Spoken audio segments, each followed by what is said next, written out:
un message d'organisation collective et de responsabilité. Face à cette épidémie qui monte, nous avons chacune et chacun une responsabilité individuelle. La première, c'est de nous protéger et de protéger les autres par des comportements qui relèvent du civisme.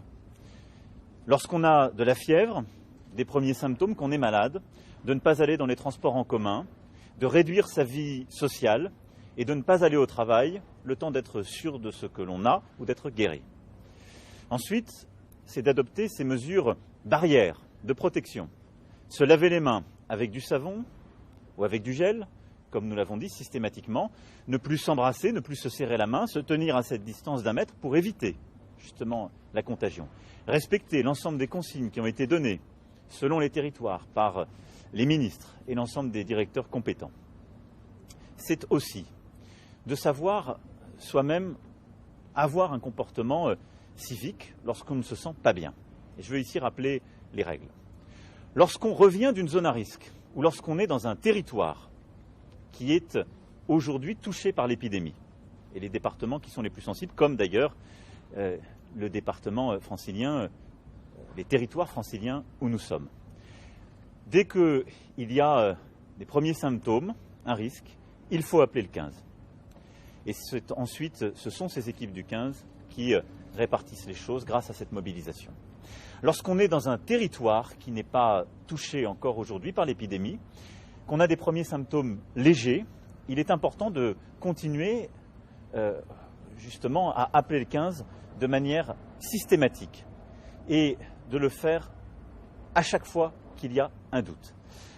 Maintenant, dans ces zones qui sont les plus touchées, comme la nôtre où nous nous trouvons, si on a des symptômes qui sont les plus légers, il faut aussi penser à son médecin traitant. Vous avez des médecins généralistes qui sont tout à fait compétents, qui sont pleinement mobilisés, qui participent de cet effort général. Et donc il est important dans ces départements qui sont aujourd'hui touchés par l'épidémie de ne pas les oublier, de pouvoir aussi les appeler en première intention.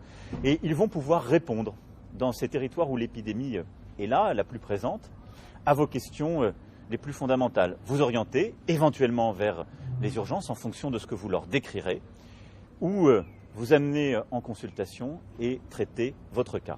Je rappelle aussi qu'à partir des prochains jours, suite au décret qui a été pris par le ministre hier, les téléconsultations seront possibles, ce qui va faciliter également beaucoup de choses. Voilà, je voulais rappeler ces messages, ces consignes individuelles, collectives, et vous dire que nous sommes toutes et tous mobilisés. Je veux ici remercier l'ensemble des soignants, remercier tous les SAMU de France, avec eux tous les soignants qui se sont mobilisés, et remercier toutes celles et ceux qui contribuent à l'effort, les étudiants de médecine, les réservistes, les retraités qui sont revenus, j'en ai vu plusieurs, pour prêter main forte, et l'ensemble des médecins généralistes de ville, des spécialistes aussi de ville, qui participent de cet effort collectif.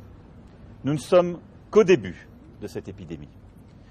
Nous avons anticipé, nous nous sommes préparés. J'ai vu là des équipes formidables, des soignants professionnels, innovants et courageux. Nous serons derrière eux, nous le serons dans la durée. Et à chaque moment de la phase montante et de cette épidémie, nous saurons adapter la réponse pour apporter justement les réponses que nos concitoyens sont en droit d'attendre.